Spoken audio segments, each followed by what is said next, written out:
It begins with silence, then lightning, 1,000 volts ripping through the night sky over New York City. For a brief moment, the city glows brighter than the stars. And one man watches from a small laboratory window, eyes reflecting that electric fire. His name is Nikola Tesla, the man who dreamed of lighting the entire planet for free. But tonight, he's alone, and history has already begun to forget him. He imagined wireless energy before Wi-Fi, drones before flight, and smartphones before radio. Yet, when he died, he owned nothing, not even the rights to his own ideas. How did the man who invented the future end up buried in the past? This is not just a story about science. It's a story about obsession, betrayal, and the price of vision. Because sometimes the brightest minds burn out before the world ever sees their light. Nikola Tesla was not born into the modern world. He was born into a storm. At the very moment he entered the world, lightning split the sky. His midwife whispered, "He will be a child of light." From that moment, electricity was not just his obsession, it was his destiny. He saw the world not as it was, but as it could be, a planet powered not by coal or oil, but by invisible currents flowing freely through the air. By the time he arrived in America in 1884, he carried in his pocket a few coins and in his mind ideas that would change humanity forever. But America was a battlefield of invention, and for every dreamer, there was someone waiting to take that dream away. This is the story of a man who gave light to the world and lost everything in return. Before the skyscrapers, before the neon lights, there was a boy in a small European village building worlds from sparks and gears. While other children chased clouds, he chased lightning. He studied the flight of birds, the sound of waterfalls, the invisible rhythm of nature, and somehow he began to hear electricity. At night, he would hallucinate patterns of light and energy, complex machines spinning in perfect harmony in his mind. He didn't need to build them. He could see them. But the real world was far less forgiving. When he spoke of harnessing lightning, his professors laughed. They called him a dreamer. He called them short-sighted. After his father's death, grief drove him to the brink. He wandered Europe, starving, working menial jobs, his mind still buzzing with invention. Then, one day, while walking through a park in Budapest, the vision came to him, a motor that could spin using alternating current.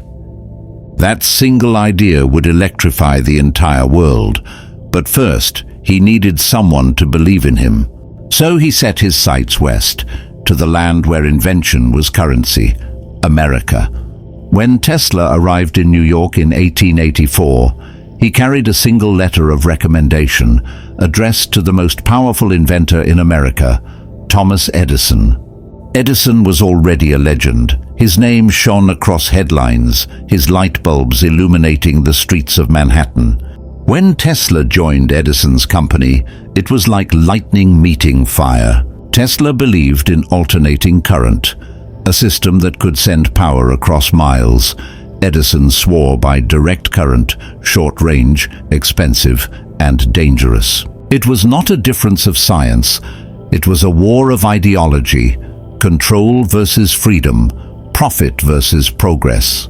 When Tesla refused to abandon his vision, Edison humiliated him, promising $50,000 for improvements, then denying the payment.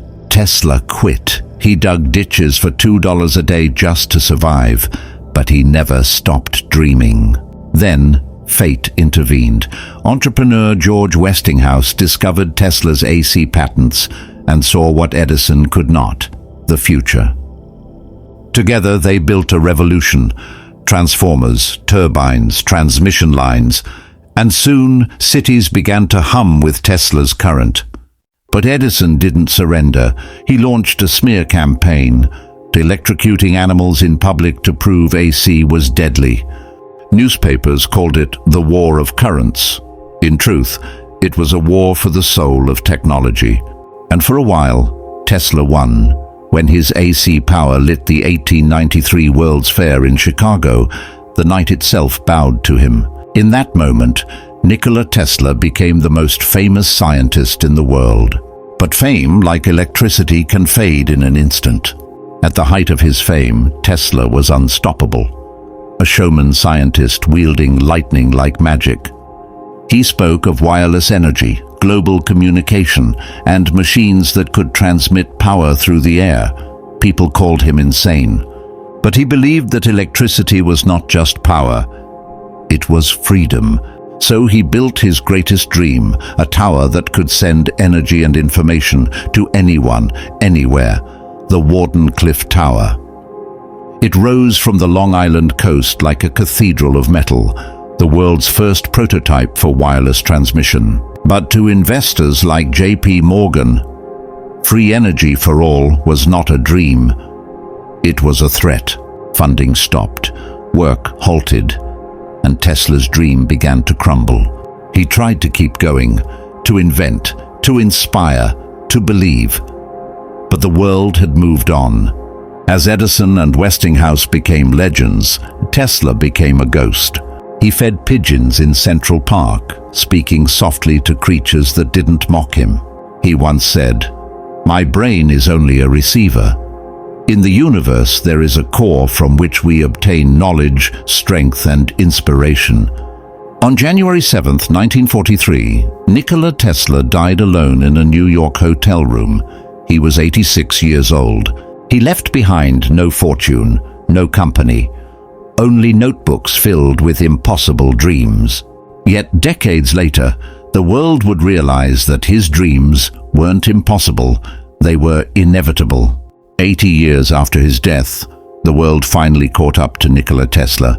Wireless communication, remote energy, global connectivity, he imagined it all before we even had airplanes. Every text sent through the air, every drone guided across the sky, every spark of renewable energy carries a piece of Tesla's dream. But the question remains, why do we remember Edison, yet forget Tesla?